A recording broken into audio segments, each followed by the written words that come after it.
Let's turn our attentions to Spain now. Temperatures, we're told, could reach their highest levels for 20 years today. Some areas expected to hit 42 degrees Celsius. Now, Spain's been experiencing abnormally hot weather throughout May. Temperatures 10 to 15 degrees above average. Let's go to Guy Hedgecoe, who's in Madrid for us this morning. So, Guy, well, I think you're an hour ahead of us, aren't you? So it's probably just after 7 o'clock.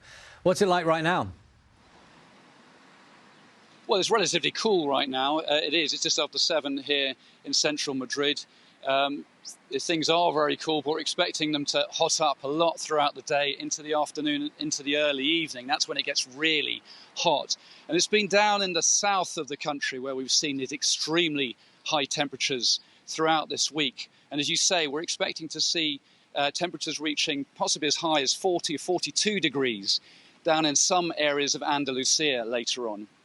That in itself is not unprecedented, but it's the fact that we're seeing those kinds of temperatures at this time of year, in the middle of May. That really is extremely unusual.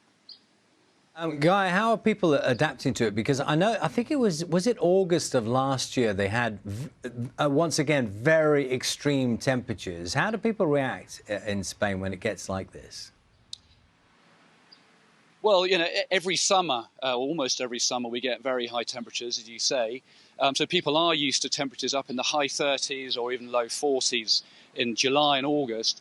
So it's been told by the government that people should stay indoors where possible. They should make sure they're hydrated. They should wear light clothes. And we've also been told by the government that elderly people, infirm people, and particularly the younger children are at highest risk of heat stroke. So they need to stay indoors during those really hot hours during the afternoon and early evening. Guy, thanks very much. That's Guy Hedgecoe reporting from a slightly cooler, you know, it's that time of the day in the morning, isn't it? That people probably just enjoying a little bit of cool earlier in the day. Yeah, and the very high temperatures, of course, further south. And feeling very grateful, because these normally high temperatures can be very dangerous. We don't have that here this weekend, I think I can guarantee, Susan, but we have some lovely views. Morning.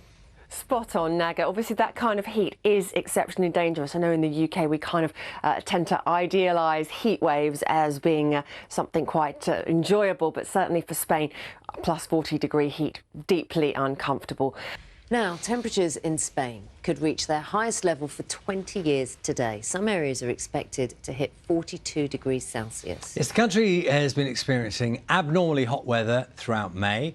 Temperatures 10 to 15 degrees above average. Now, Guy Hedgecoe is in Madrid for us this morning. Now, you know what, Guy? You know, often we go to you for a story and we comment on how envious we are of how sunny it is behind you, how glorious it is behind you, but in Madrid, I know it's not as hot as other parts of the country, and we must be very clear that with these temperatures, we are talking about danger to life.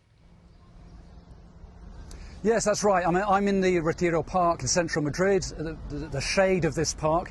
And here right now, it's around 23 degrees Celsius, so it's relatively moderate temperatures. But it's down in the south of the country, in Andalusia, the Guadalquivir Valley, where we're expecting to see extremely high temperatures later on today, possibly surpassing 40 degrees. Now, that area of Spain in the summer, in July and August, might see those sort of temperatures. That wouldn't be so extraordinary. But the very unusual thing about this is the fact that we're seeing these very high temperatures at this time of year. And so the government has triggered a national plan for high temperatures, advising people of high risk to stay indoors because of that risk to their health.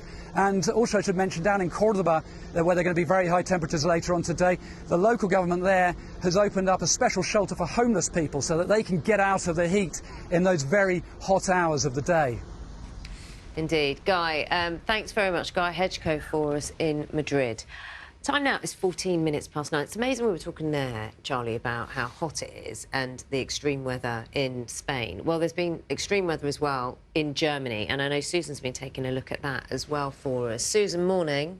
Morning. They are kind of connected, yes, Naga, because in order to trigger the extreme weather in Germany, which was a tornado, and I think we're going to see some footage of that in just a second. There we go. You can see, look at the power of that wind, and that's basically a giant thunderstorm, they're called supercells, that developed in a line across Germany and back into the Netherlands. And you get that kind of power where you have a really big contrast in temperature of the two, we call them air masses, big blocks of air. So very hot air across continental Europe and cooler air trying to dig down from the poles. The two came together, developed these enormous supercell thunderstorms.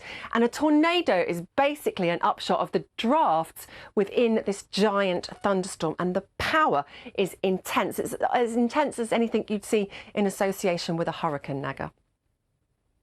Thanks very much for that. And just one other line as well, where we're just chatting about what's been going on in Europe. The heat that we saw across Spain, it looks like we could see some record temperatures fall in France in the next 48 hours, and that heat will also go across the Balkans. So that's just a heads up as well for anyone who's been looking at that part of the world.